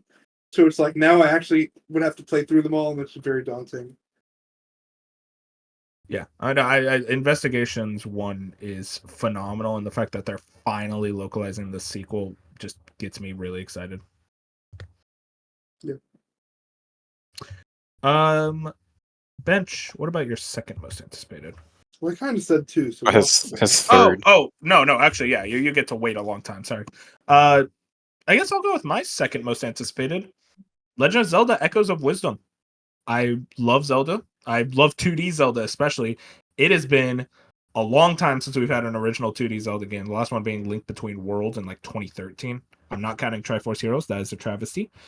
Link's Awakening was awesome. Love that game. So the fact that it's like, hey, here's a new Zelda game where you finally get to play as Zelda, which we have not had in a mainline Zelda game ever. I am so ready for this. I love the fact that we're actually using like this interesting rod mechanic of like making it much more puzzle focused. I'm a sucker for those type of puzzles in Zelda games, so to have a Zelda game very much more focused on that aspect of the series gets me ready for it. I'm so here. September 26th can't come soon enough. I am so ready for that game. yeah, I'm also I'm very hyped for the excited. game for the sole purpose that, from a speedrunner's perspective, it looks like you can break the ever-living shit out of this game. Because you can pretty much just like take items and enemies and just like store them. So you could use these in places that you normally wouldn't be able to. And it looks insane. That said, I really do hope that they implement Sheik somehow. Because Sheik is fucking incredible. I don't know if they do that, but here's hoping. I think Sheik will probably be like, maybe you go into a power up mode and you're able to play as Sheik. That wouldn't be too crazy. That would be really Bench, cool. you were gonna say something about it? Yeah, I'm also just very excited for it. Oh yeah. Dark, what about you? What's your number 2? Okay, so my honest answer for number 2 has not been confirmed for this year, but I believe it's this year. And I think you already know what this one is, because this title means a lot. I think Metal Gear Solid 3 Delta is this year. Ah, It dude, I is. want it. I want it, dude. I That think it's I this would have year. been my most anticipated if I believed hard enough. I believe it's this year. They've I shown think so much shit. There's no way it's not this year. I feel like they're gonna show it off. Well, not show it off. They're gonna show like a release date at TGS. Maybe. I don't know if they're even there or not. But I don't know, man. Metal Gear Solid 3 is a classic. And just the way that it's being remade, like I have very little faith in Konami. But when they do something right, they're doing something right. And with I mean, this one, they're doing something right. there were interviews recently. It seems like they really are sticking with the vision of the original. They have a lot of passion and love for Metal Gear Solid 3. I think they're gonna nail it. There was images recently of like the screen where you change the outfits. It looks perfect. It looks great. I'm like, oh man. 3 is a special game. I feel like it has one of the best stories in gaming, or one of the best. Especially when you make it to that fucking ending. For a new generation of people to experience that and then just see it like populate the culture again is gonna be incredible. I'm so ready for people to experience that ending. You're gonna see a lot of people on Twitter crying. I'll just say that right now. But yeah, one of my favorite franchises finally coming back in some way. That's all. It's just like it's something. It's a remake of an amazing game. So yeah, I'm ready for it. Bench, third most anticipated game. I guess this will be a little bit of a surprise, but probably maybe because it's closer that I'm kind of like, yeah, I'm excited for that. It's probably Visions of Mana. Pretty excited about that. I keep forgetting about that. Yeah, I think I'm gonna pick that up day one. it's a rough release timing for me, but like that is definitely one I'm very interested in. I'm curious how big of a game this will be though, because like previous Mana games I was looking into are only like 20 hours. But this seems to be a little bigger than that. It's in scale. I think it will probably be like closer to 30, but I doubt it's gonna go above that. Yeah. It just looks cool. I mean, it looks charming. So, and then the combat looks like fun action combat. It doesn't need to be anything too deep, but I mean, the characters look cool. So I'm interested. I love action RPG, so that's one that I'm definitely much more interested Sure, the in. music will be great. Oh yeah, for sure. Jet, what's your number 3? All right, so number 3, this one, yeah, I wasn't sure if I were to put this as number 2 or not, but Life is Strange. I am so hyped for double exposure. It is like the first game when I played it with my friend. It like that gameplay structure and like the story really blew me away. And then I checked out True Colors. I was also really hyped for that. So yeah, I'm really excited for how they for how they like continue with Max's story in this game. Yeah, this is gonna be a follow up to Life is Strange 1 specifically, which I find interesting. Yeah. Yes. So that has me like questioning if like if they're gonna do follow-ups for the other games later on, or maybe they're all connected. There might be some secrets in this. Hey, who knows? Yeah. Dark. I'm just gonna say it. I think I know your number 3. Maybe. I don't I know. think I know it. It's Concord, isn't it? I'm sorry. No, it's not. But yeah, what's your number 3? It's actually the Marvel vs. Capcom collection. Oh, dude. I don't know if you know Yeah, me. I love that series to death. Bro, same, brother, same. Ryu dapping up Cyclops is like the hardest cover. It is so I cannot fucking wait for that game. Holy shit. Oh, yo, that game looks fucking perfect. Why is it skipping Xbox? You're missing out. We need as much people playing this game as possible. I don't know what fucking crack Capcom's doing with that. They fucked up there, but the weird game, format of the MTX. Yeah, I know. Just like they didn't want to fix it. I'm like, Microsoft, you could have fucking paid for this. I think, yeah, I'm billion ass broke asses. But I'm excited to get into this series with this game because everyone. Yo, this fighting game, Marvel vs. Capcom 2 has the most legendary fighting game roster. It had like 60 characters. It's fucking insane. What's crazy, they could have just had Marvel vs. Capcom 2, but they're like, no, actually, here's all these other Marvel vs. Capcom games, plus like, the Punisher arcade game. It's like, they didn't need to do that, but they did. That's awesome. Yeah. And I'll fucking wait. This has probably been one of, if not their best collections. And Capcom's done a lot of collections. It's definitely going to be their most hyped collection in a while. Jet, go ahead.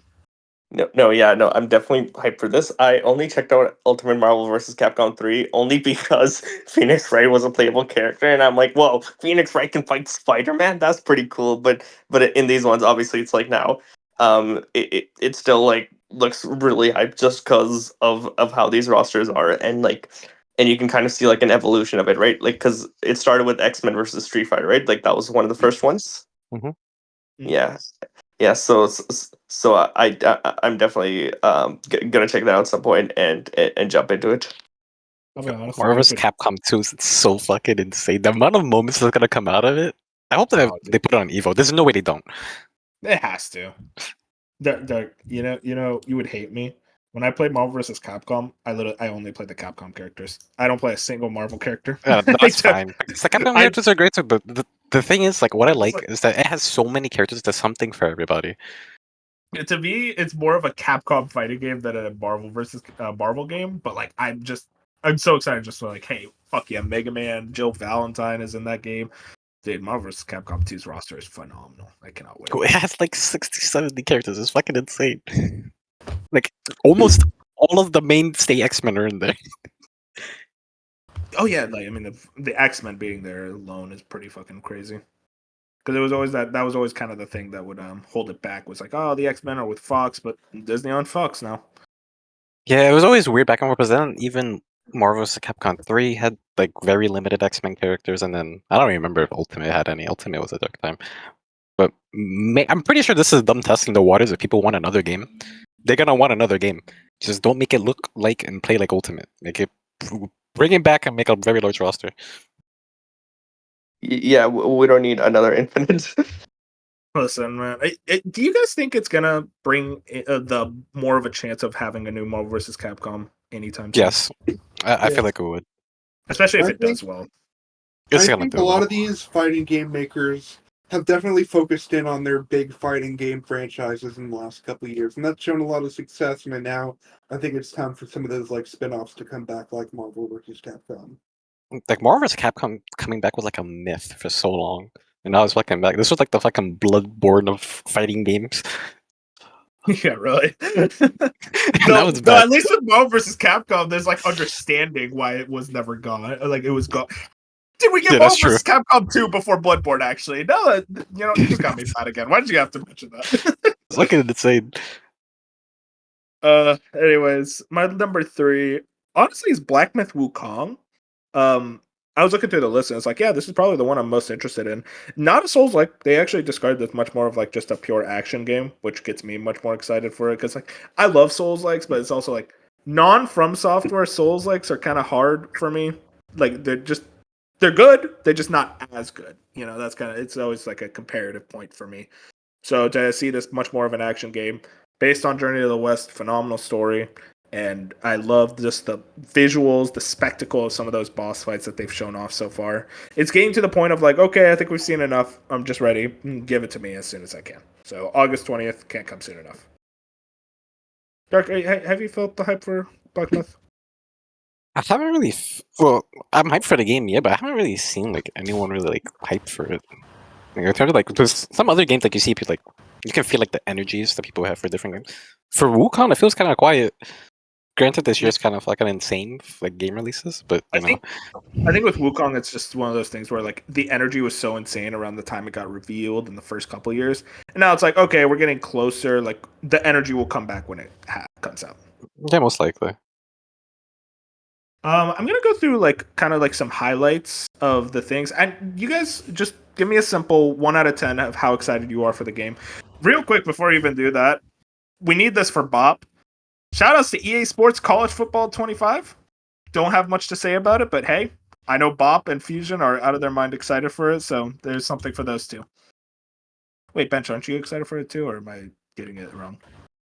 You're gonna find this funny. I wasn't paying attention. That's insane.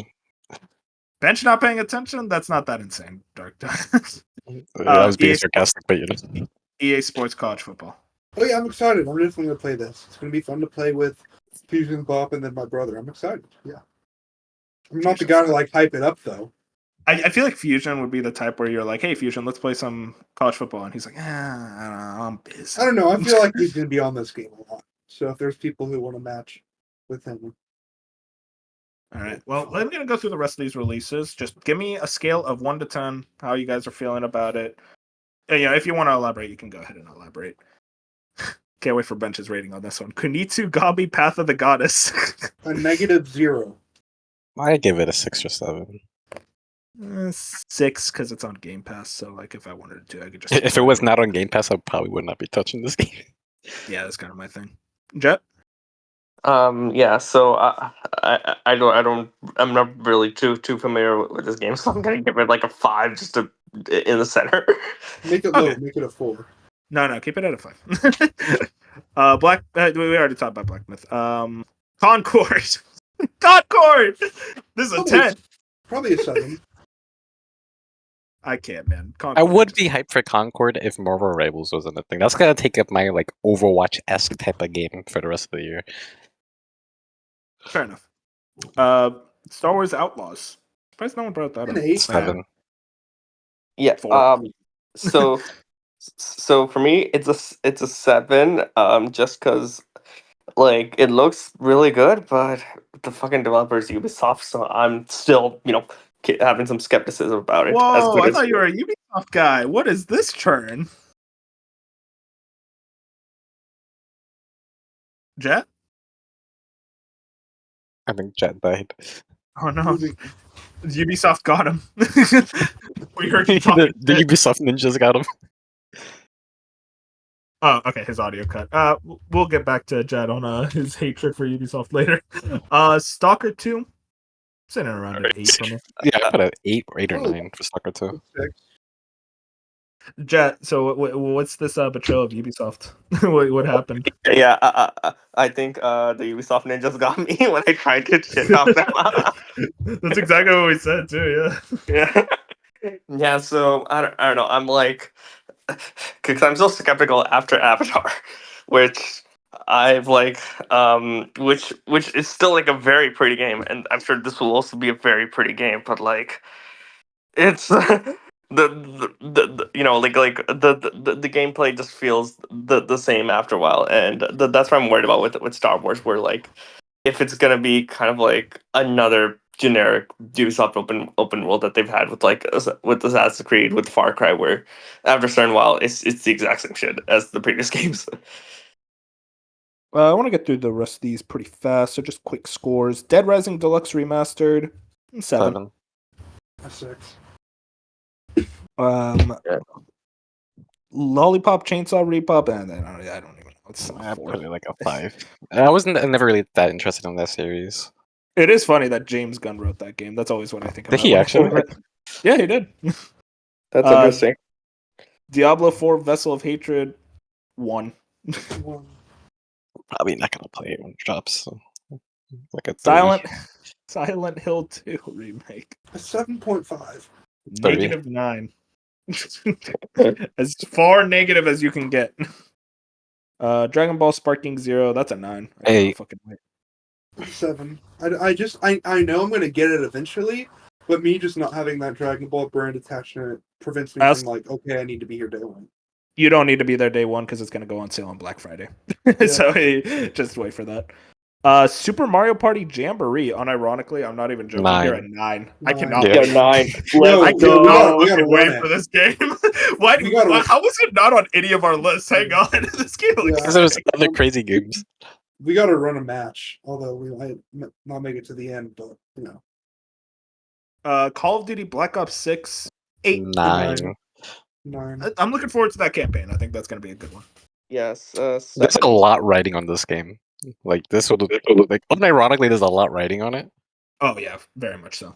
Especially with the game. This could be this could potentially be a throwback to what people liked from Black Ops 3. No, I don't know if they're gonna do that. Go back another Black Ops, and then I'll agree Because with you. 3 was like the last one that everyone like unanimously agreed it was like a solid game through and through besides the campaign. What is, Well, if you're what the is- my very I You're am in not the the minority. minority. You guys You're- weren't there back then. Everyone I was like, there. This is disappointing. What are it you was on a about? great game. What bubble were you guys in? Because everyone I talked to back then was like, "Man, 3 is pretty disappointing." You was in the wrong bubbles, bro. Dude, you You're in compare the it hater to bubble. the what bubble? I was literally everyone was. This is a psyop. Yo, I have so many fucking hours of Black Ops. I'm master prestige in zombies, bro. That shit was crazy. I think Sonic X Shadow Generations 8. a 0. I'll give it an 8. Yeah. I heard there's some rumor of another playable character. So it's not even it's not even a rumor. It's just straight up confirmed that there's gonna be another playable character. You know how like Sonic has classic Sonic and then they have modern Sonic. Well, they showed that for Shadow, and they showed that you have Shadow and you have question mark. I don't know when they're gonna reveal who that is. I don't even know who the fuck that's gonna be. It's chaos, bro. Young Shadow. I hope it's Silver. Yeah, it's Oh, probably dude. not gonna be Silver, but you know. Let it be Silver. Come on, let him dream. Okay, guys, Farmagia? What was this again? I'm just looking at this list now. It's like, what the fuck is Far? Oh, wait, this is the Nintendo Direct, right? That farming Yeah. game by the Fairy Tale creator. Oh, Oh, that. Oh, I that forgot looked, that game existed. The that looked GOAT horrible. of Fairy Sl- Tail 2's this year. I'm not mentioning Fairy Tale 2. Assassin's Creed Shadows. Like a 8.5. 6. I just, I'm Assassin's with Creed that. Shadows, I give it an 8.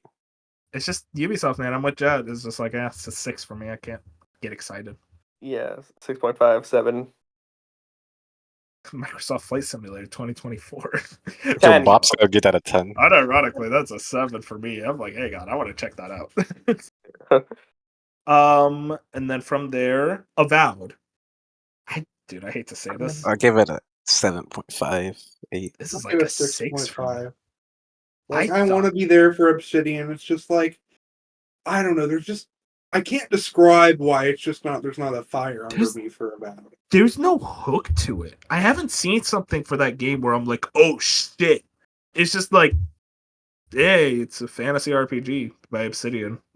Like I Honestly, feel like the hook is that it's by Obsidian, and even then, it's like I feel like Obsidian's latest releases haven't been like groundbreaking to I me. wouldn't say that, but I think it being in the Pillars universe turns me off on the game more than it probably should, but it does. Like, if I'm gonna play Avowed, I want to know about that world. Like, I want to. Yeah, Pillars universe is such a weird choice because like I don't think many people played the Pillars game, so wouldn't it make more sense to just have a whole new universe? I don't know. And I'm sure that you can be completely fine playing that game and not knowing Pillars, but part of me is like, I probably would have gotten a better experience if I like knew some of the things going on. You know. Bench, just for you, Arc 2, how are you feeling on that one? It's not this year. That studio delays things all the time. Well, if it was this year, how are you feeling about it right now? I mean, I wouldn't pay $60 for it. Dude, that's a but- 9 for Vin Diesel by itself. I mean, yeah, Yo, I'm right! I'm That's the Vin Diesel game! I yeah, forgot! I'm interested. Interested, okay. Indiana Jones and the Great Circle. I give it an 8. 8. Yeah. Please, Yeah, you 7. guys- Listen, I'm the Uncharted guy. I'm gonna be real. This is a 4 for me. I do not like what I've seen. This is the thing Nothing of I've this seen game. about this game has looked interesting to me, and I'm just like, man, you guys could have been making Wolfenstein. I don't know how to describe this game. It's like it's another Indiana Jones movie. That's what it is. So if they just make a good Indiana Jones movie, the game will be fine. Yeah, that's the thing. I bet it's gonna be good. Like I think people Yeah. are gonna enjoy it. It's gonna be score well. I just can't get excited for it for some reason. I think, okay, like, I know we docked Hellblade for being kind of like short and that kind of and weird pacing and all that, but I wouldn't mind if this was like an 8-hour experience. I might be interested in trying it out. But if it's like 15 hours, then it's like, nah, I don't think so. I don't think it's gonna be like 15 hours. I think probably Like, like give 10 me a to nice 12. solid experience, like a fun action movie, and you might have my attention eventually. I mean, that's what they're Well- treating it as. So I hope it's good. I just like so far nothing about that game has really like grabbed me yet. my big question is, are they gonna try to make this something? Or are they gonna be like, okay, Indiana Jones did well, let's do another one? Or they're gonna be like, I don't know. That's what I'm kind of worried about. Listen, I hope not. Let this be a one-off, amazing experience, and then it's like, all right, let's finally give the fans what they really want. But hey, I sound like a fucking whiny Wolfenstein fan. It's not like those games sold well, but they didn't sell like astronomically. I think those are gonna sell substantially more. We'll see. Lego Horizon Adventures. 20. Like a 6. I'm hey, I'm interested in it, but like I'll be honest, hot take.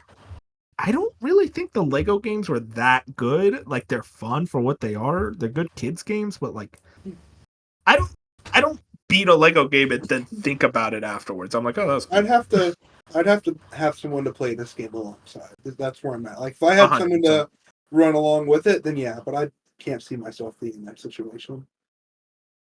Jet with the 20, by the way. Jet, are you that excited?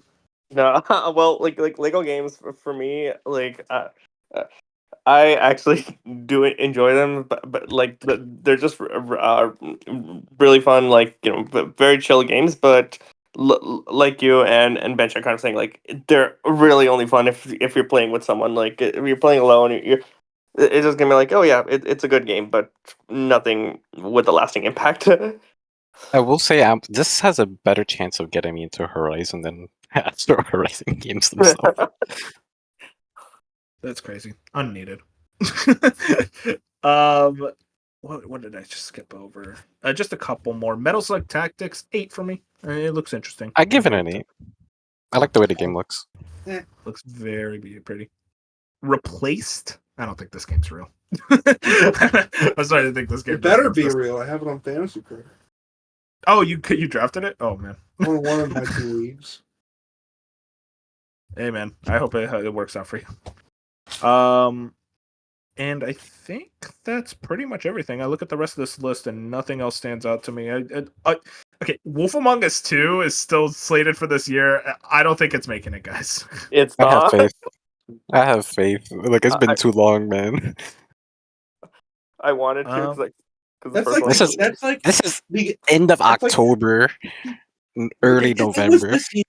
That's like the Jeff event game, and it wasn't. That's like Jeff would have had that. Don't make me lose hope, man. This is gonna be my Silk Song, bro. I mean, listen. I'll ask right now.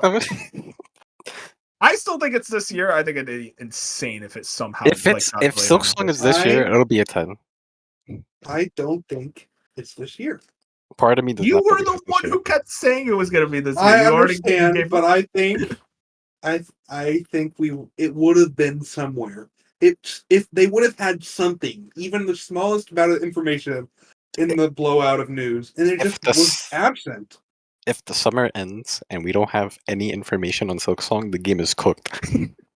I think I don't know what it is. I heard a podcast recently. I don't remember which one, but they brought up a point, and honestly, it's one I agree with. And like, Fusion's not here, so like, that's fine. I can say this. I don't think Hollow Knight was that good to warrant this level of hype. Like, it's a good game. It's a really good game. Very high quality Metroidvania. People are hyping up Silk Song like this is a GTA 6 or a. It's because it's taking so long that the hype's building up. And people are like, what the fuck? Yeah, I'm just like wondering. I'm like, guys, Hollow Knight was good. But, like, the same thing happened with Kingdom Hearts 3. But the wait was so fucking long. Because they had an engine shift or something like that. Oh, that one was rough. But like, that's a that's Kingdom Hearts. That's a franchise that's been around since like 2002. Like, it's a very long running franchise. That's why people were excited for that. Or a GTA 6. It's hey, this is a brand new game by the Rockstar devs. Silk Song, it's a sequel to that really good indie game from a few years back. But like, I don't know. I just indie game got a cult following, man. So cult following. Listen, Silk Song is the indie game. I don't know about that. I feel like Hades is the game. I don't know, man. We got Hades. I just think and then Hades 2 before Silk Song. I just feel like there are substantially better Metroidvanias than Hollow Knight. Wait, did we actually get both Hades before Silk Song? Silk Song was announced before Hades early launched. Early access for Hades too, but yeah. That's crazy. And Hades 1 before Silk Song. It was announced by the time we got Hades. God bless them. Silk Song devs. I hope one day you guys are alive? That's the real question. At the very least say something, because this is getting kind of comical. I'm like, okay, guys, let's calm down about this stupid game. It'll get revealed, and you'll play it eventually. But yeah, that's our most anticipated. How are you guys feeling about 2024? Do you think it's going to be a banger year? Or... It's already been pretty solid. It's already been pretty good. I think this will be a solid year in games. Can't imagine how much I'll think about it years later, but I'll be like, oh, this was a good year by the end of this year. Like, I'll have more than enough games that I enjoy by the end. Oh, you know what? I just realized I never brought up Dragon Age. That's how I feel about I'm not feeling that hype. I'm hyped, but I just don't. I think it's going to be fantastic, but I don't know if I'll be there day one simply for the fact that I do want to play at least one of the Dragon Age games before then, and I don't know when that's going to happen. I just don't know if it's. Listen, I don't know, man. I can't get excited for a game when your last. I want you to prove me wrong, BioWare, but your last 2 games were stinkers. I need something that's a banger. Hey, Anthem was good. The haters, You are okay. You did not play it. Game is a travesty. But too far. that's everything. I hope you guys enjoyed this special. I hope you guys enjoyed this episode. I will be handling outros. Find us on Twitter. Find us on all the podcast platforms: YouTube, Spotify, Apple Podcasts, everything there. Like us. Say good night, everyone. Have a good one. Good night. Lego Horizon sweep for Game of the Year. Imagine.